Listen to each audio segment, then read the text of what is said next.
Kyllä, me olemme olleet juuri katsomassa elokuvan Häjyt 2, joka siis tulee 19.2.2025 ensi iltaa. Ja jos et ole vielä katsonut meidän Häjyt 1-arvostelua ja sitten hienoa Aleksi Mäkelä, Markus Selin haastattelua, niin kannattaa katsoa ne nyt ennen tätä arvostelua. Tässä on linkit jossain tässä kuvaruudun yläpuolella ja sitten tietysti kuvaustekstissä, mutta menkäämme itse asiaan, eli Häjyt 2. Joo, eli edellisestä tapahtumasta on 26 vuotta. Kuten edellisestä elokuvastakin. Joo, ja Jussilla hän on poika, joka voi aika huonosti. Hän on ihan samanlainen kuin Jussi itsekin, todella lapsellinen iso poika. Joo, eli Konsta Karhu, mikä niinku haluaa olla tämmönen niinku iso diili. Iso diileri, siellä Kauhavalla, kun tää oli sitten Pohjanmaalla. Ja sitten niinku tekee tämmöstä niinku huumebisnestä siinä ja sitten eräänä päivänä sitten iltana joutuu sitten vankilaan. Keikka menee vituiksi. Siellä hän lusii sitten 4 vuotta, tai 2 tai 4 vuotta, ei oikein tiedetä. Ja palaa sitten maailmaan takaisin. Ja hänellähän on sitten tytär on siinä ja sitten myös on mummi, jota näyttelee Sari Havas. Joo, niin. Sitten yrittää sitten vähän päästä niinku elämän syrjään kiinni taas, että menee sinne jokin seurakunnan automaalle ruohonleikkariksi. Joo, ja siellä on semmoinen pappi vittuille. Joo, ei siinä meinaa häjyäijän niinku kauhean kauan hermot kestä, koska niinku sit lähtee ja sitten pitäisi jostain rahaa saada, niin hän ajattelee, että hän tekee kerrallaan semmoisen vähän isomman keikan. Ja sitten, että hänen ei enää tarvitse sitten jatkaa niitä yhdessä vanhan kaverinsa Jalo ja sitten tyttöystävänsä, tyttöystävänsä, mikä nimi olikaan nyt putos. Onko se Terhi tai joku? Terhi, niin ja niillä oli semmoinen, olisi muuten pitänyt kysyä, tää oli mulla mielessä tämän Think Point, että olisi pitänyt kysyä, että oliko se se autotalli tai se autoversta, oliko se oikea paikka? Ihan vitun siisti näköinen. Oli kyllä, joo, se näytti, että se oli sen kuin paikkerimästä. Niin just semmoinen oikein viimeisen päälle tramee paikkerimästä, mutta kuitenkin tekee keikkaa ja sitten tulee vähän mutkia matkaan, nimittäin yksi jätkä saa luodin päähänsä sitten ja sitten myös käy ilmi, että Samuli Edelman, eli sitten edellisestä osasta tuttu Jussi, niin ei olekaan kuollut, vaan onkin huumegangsteri Amsterdamista ja ne on heiltä ostanut ja heidän miehen niin sanotusti tappanut. Joo. Ja sitten hän niin kuin lähtee sinne Suomeen kostamaan tai hakemaan rahojansa takaisin huomatakseen, että se olikin hänen poika, joka sitten ampui sen hänen apurinsa. Joo. Tässä näin niin kuin pähkinänkuoressa elokuvan tapahtumat ja nyt sitten, onko tää nyt niin merkittävä kuin ensimmäinen Häjyt? Ei. Valitettavasti ei. Ei missään. Ja siis siis harmittaa sanoa se, koska mun mielestä siis lähdetään siitä, että kaikki näyttelijätyö on tässä siis tosi hyvä. Niin ja ensimmäinen, voisiko sanoa melkein puoli tuntia. Niin. Oli oikeasti todella niin kuin solid tavaraa. Tosi hyvin pohjustettiin, että tässä on tulossa jotain tosi paljon isompaa. Sitten se vähän niinku hajoaa, tiedätkö, kaiken näköisiä, että leffa ei oikein tiedä, mitä se haluaa olla. Tiedätkö. Onko se sitten tää kasvutarina ja draamatarina, vai onko se tämmönen huumekingiksi, Rags to Riches ja sitten Kingin Downfall-tarina, niin ei oikein osata valita sitä. Ja myöskin se, että se mikä mun mielestä tekee ensimmäistä häjyistä siis sellainen muistettava ja merkittävä, se on nimenomaan päähenkilöiden kemia. Ja sehän on body-elokuva ja semmoinen veijari-elokuva. Mutta kun tässä on periaatteessa meidän yksi päähahmo, ketä seurataan tässä. Eli siis tätä Konstaa. Niin. Ja sinänsä hyvä hahmo. Ei siinä mitään. Ja sitten kun siinä alussa luodaan semmoinen kuva, että se Jalo olisi niin kuin hänen se kamerinsa, mutta sitten kun ei nyt millään pahalla, niin mä en ihan oikeasti uskonut sitä Jalon hahmoa missään kohtaa. Sanoitko, että se on siinä laitapuolen hyökkääjä? Se näyttelijä? Ja se oli siinä vitun hyvä. Ja tässä se oli sitten tällainen. Musta vähän tuntuu, että tämä käsikirjoitus ei ole kauhean loppuun asti mietitty. Että siinä saattaa ehkä olla ongelma. Mulle tuli vähän semmoinen ongelma itse, kun mä tunnen aika paljon alamaailman ihmisiä. Niin nämä ihmiset, mitä mä näin tässä ruudulla, niin mä en tunnistanut heitä siitä. Nämä oli kaikki mitä mä heistä jotenkin oletin, niin kaikki oli jotenkin feikkiä ja päälle liimattua ja kukaan ihan oikeasti olisi noin pelottava. Ei mä niinku pelännyt missään kohtaa mitään. Just joo, ja sitten mikä mua pisti silmään, niin kun, tiedätkö, aina kun jotain pahisäjiä, Niin. ne on aina niitä kaljuja bodareita. Joo, mä tajuan, että siis mä voin nähdä sen, että on tehty casting. Niin. Etitään kovan näköisiä jätkiä. Kyllä. Mutta niinku, näillä ei ole mitään niinku persoonaa. Okei, miksi sä oot kalju ja tatuoitu ja tommonen niinku uhkaavan näköinen? Niinku, siis, mä haluaisin tuntea edes yhden näistä henkilöistä, mutta nämä on tämmöistä niinku tykiruokaa. Niinhän ne on. Ainoastaan se yksi oli, että se oli niin helvetin iso ja korsto äijä, mutta se oli pohjimmiltaan ihan puhas hippi. Se ei edes halunnut tappaa kärpästäkään. Joo, no niin. Sekin oli vähän jotenkin ristiriitainen hahmo. Joo, vähän niin kuin puoliksi kehitetty hahmo, että niinku, okei, miksi sä oot tommonen? Okei, mä vähän kiinnostaa. Ja sitten semmoinen niinku hirveän niinku totinen elokuva, että tässähän soi koko ajan tämmönen haikea musiikki ja tämmönen, mikä vähän on siinä ensimmäisessäkin, mutta tässä se ehkä vähän oli, niinku, se oli koko aika. Ja siis tuntuu, että ei tässä ole niinku, semmoista niinku huumoria. Niinku kauheasti. Se loistaa poissaolollaan tässä. Valitettavasti. Ainoa, mistä sä sitä huumoria sait revitty, oli just se hippiäijä, kun se tuli ja se touhusi. Että sormet lähti ja siitä valittiin. Ja siis mä odotin sitä, kun Samuli Edelman tulee kuvaan, ja by the way tulee vasta niin kun mittasin aikaa, tunti ja 3 minuuttia.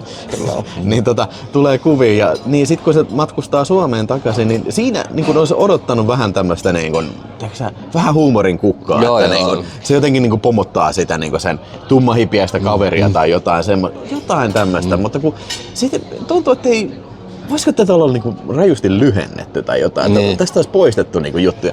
Esimerkiksi selvästi tuli mieleen siinäkin kohtauksessa, kun tää sanon mummi toi. Havas. Niin kun se yskii siinä ja sitten on tällainen. Ja ihan selvästi näkee, että se voi huonosti. Niin ja siinä on semmoinen kohtaus, että se niinku yskii tällä ja sitten se niinku nenäliinä ei näytetty. Niin sitten Edelman on näin. Niin. Ja se loppuu siihen, niin okei, mä voin kuvitella, että ne on kuvannut, että sillä on niin nenäliina veressä. Niin. Okei, vittu, ja sitten joo, vittu, mulla on syöpä, mä kuolen 5 kuukauden päästä. Jotain tämmöistä. Mutta joo, mä ymmärrän, että on haluttu ehkä vähän niin nopeuttaa tätä. Mutta joo, mutta se olisi tuonut jotain tunnetta tähän hommaan ja sitten niin sanotusti sielua tähän leffaan ja lihaa luitten ympärille niin sanotusti. Sä tunnet tämän kanssa yhtään mitään. Tää on aika tunteeton ja mitään sanomaton elokuva sen takia. Niin kuin siis, niin. On. Siis sekin just, että kun on vaikea niin kun ymmärtää sen Konstan motiiveja tässä. Niin kun, se haluaa olla huumekingi, mutta se haluaa myös olla niin kun, vai haluaako se edes olla hyvä isä tässä? En mä tiedä. Sitä niin tuputetaan sille, mutta ei se niin tunnu reagoivan tähän niin yhtään mitään. Ja sitten se tuntuu, että se poukkailee niiden ajatuksensa kanssa niin kohtaus toisensa jälkeen. Että tässä se haluaa olla kovis ja seuraavassa se puhuu sille Terhille, että hän lähtee meneen täältä näin. Että mulla ei ole täällä enää mitään. Ja siis okei, mitään nyt spoilaamatta siis lopusta, mutta musta tuntuu, että loppu ei ole oikein osattu päättää. Että okei, ne lähtee nyt menee, hei lopputeksti, hei ja sitten nähdään vielä, ne on toisessa maassa, sitten tapahtuu jotain, sitten tulee vielä yksi kohtaus. Okei, koska tää loppuu niin kuin? No siis selväähän se on, että jos tää on suurmenestys taloudellisesti, niin 3 tulee. Mä lasken sen näin. Se on niinku, että ne on niinku tehnyt sitä, ne on tehnyt sen niinku, että tässä on niinku 2 mahdollisuutta. Tulee tai ei, mut siis niinku eikä sitä niinku voi kyseenalaista sitä loppua. Että selvästi se niin auki jätettiin. Musiikit oli tosi hyvä. Oli, ja se oli tuotu tähän päivään. Se niin kuin modernisoitu se huuliharppu. Se ei tunnu enää 90-luvulta, vaan se tuntuu 2020-luvulta. Eikä ollut mitään vitun räppiä. Okei, tässä oli yhdessä kohtauksessa oli räppi, mutta se vaihtoi kanavia. Samuli Edelman vaihtoi kanavia, se löysi sen neppunorman, turhaan siihen murheellisten laulujen maan. Pieniä huumorin kukkia, mitä tässä oli, ja mä tykkäsin niistä. Vähän niin kuin enemmän niin kuin tämmöistä, vähän niin kuin ehkä liikaa, vähemmän tarinaa olisi ja enemmän tiedätkö, hahmohetkiä. Niin. Jos mä olisin sen kohtauksen tehnyt, kun sillähän oli se ulkomaalainen kaveri siinä vieressä ja se laittoi sen ääneen kovalle ja se what the fuck is this shit? Mistä ei tää räppiä, don't fucking touch that. Vetänyt niinku kuonan. Se oli yksi kohtaus, mikä sai ääneen naurut, oli siinä, kun tää eksä niin potkaisee munille Samuli Edelmanin hahmoa. Se oli ihan aidosti hauska kohtaus kyllä.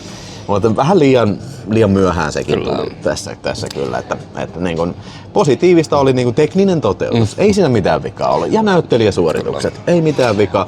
Ongelmia mun mielestä on... Aleksi Pardin käsikirjoitus. Vai oliko? Oli se Pardin. Niin, no kuitenkin.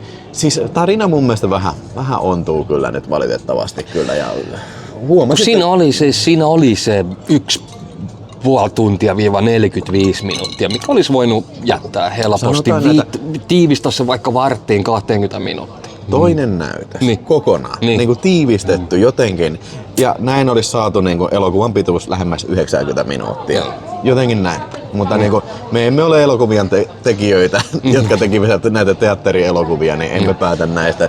Mutta niin kuin, se vielä tähän loppuun, niin no mitä luulet? Tuleeko tää olemaan niin merkityksellinen elokuva kuin Häijät? Ei todellakaan. Siis teknisesti ei tää tuonut teknisesti mitään uutta. Tää oli takuuvarmaa työtä. Ja sitten näyttelysuoritukset oli hyviä. Ja se on ihan varma, että se Terhin ja sitten se Konstan näyttelijät, niistä tulee tulee tulevaisuudessa niin kuin varmasti uusia Edelmanneja ja Sari Havaksia. Et siitä jää asiakin. Ja etenkin täytyy myös nostaa se lapsinäyttelijä mukaan. Se oli oikeasti tosi hyvä se lapsinäyttelijä, joka tähän saatiin. Se täytyy sanoa kanssa. Koska se on varmasti elokuvatuotannolla ihan vittu painajainen semmoinen rooli niin kuin kirjoittaa. Katsokaa vaikka Lucio Fulsin House by the Cemetery, niin tiedätte mistä me puhumme. Sama vesseli on muuten Uudet barbaarit -elokuvat. Mutta kaikin puolin joo. Niin. Suosittelisitko tätä elokuvaa? No siis kyllä mä niin kuin Suomi-faneille, Suomi-elokuvafaneille ihan varmasti ei ne pety. Mutta tässä niin kuin ongelmana minä, että kun se Häijyt 1, no se nosti sen rimaan niin saatanan korkealle, niin tää 2 ei käynyt edes siellä hipasemassa, vaan se menee rajusti ali. Tää oli vähän niin kuin jälleen uusi suomalainen elokuva, tämmönen draama-elokuva, missä on vähän huumebisnes ja tällainen, että niin kun, ei mitään niin kun tuo uutta oikein. Eikä ole kauhean muistettava elokuva suoraan sanottua. Mutta voisinko mä suositella tätä? Niin mä sanoin, että okei, jos ei sulla ole mitään tekemistä, sä haluat mennä elokuviin, niin ei tää huono vaihtoehto. Kyllä tässä nyt viihtyy sen pari tuntia, vähän vajaa mikä tää kesto oli. Ja myöskin se, että jos sä oot pitänyt sitä ykkösestä, niin kyllä se melkein kannattaa silti käydä sitä katsoa. Mutta onko tää välttämättä semmonen elokuva, mikä pitää nähdä, niin isolta kankaalta, niin ei varmaan, että varmaan sitten se suoratoisto sitten on se. Multa tulee tähtiä semmonen heikko 3. Et siihen mä sen niinku saan. Mä en kuitenkaan viitti olla liian tyly, koska siis tää iltava oli muuten erikoinen. Semmoinen näin, että oli elokuvassa ja oli kiva saada puhua niinku tekijöiden kanssa. Todellakin. Joo, ja sitten toinen yksi asia, mitä mä vielä haluaisin sanoa. Paljon sulle tuli tähtiä? Sano vaan, niin mä paljastan. Niin toinen asia, että niin huhuthan on pitkään leijonnut, että Toni Halmeesta on tekemässä elokuvaa. Ja nyt ei tarvitse kyllä harvata, että kuka tulee Toni Halmetta esittämään. Meinaan tää Konstan esittäjä. Joo. Onko se vähän lyhyt siihen? Ehkä, mutta vittu se oli isossa kunnossa. Ei siinä mitään vikaa, mutta niinku, eikö Halmehan on satanamoinen kaappi? Joo, mutta siis mistä sen tiedät? Meidän, jos siitä tehdään elokuvaa tosiaan, jos se huhu pitää paikkaansa, niin kyllä niin kuin mä veikkaan, kuka tulee Halmetta, onko Halmetta esittää. Muuten habitus kyllä sopisi. Oikein hyvin. Mä annan 3 tähteä ja heikot 3 tähteä. Mä oon ihan samoilla linjoilla. Siis sillä että niin paremman puutteessa ja varsinkin nyt kun ei se nyt kauheasti kotimaisia elokuvia varmaan mene, jotka pyörii niin kuin vähän tämmöisen alamaailman toiminnan ympärillä, niin siinä mielessä ihan hyvä valinta, mutta niin kuin, kyllä se varmaan on semmoinen, mikä voi sitten myös niin kuin odottaa kotisohvallekin katsottavaksi kyllä sitten näillä puheilla. Yes. Ei mitään. No niin, ei mitään. Nyt sinun vuorosi. Kirjoita tonne alas, jos olet nähnyt Häijyt 2. Ja aiotko mennä katsomaan Häijyt 2, niin kirjoita. Ja paina tykkää ja tilaa kanava. Me lopetamme täältä sitten tältä kertaa. Moro. Morjes.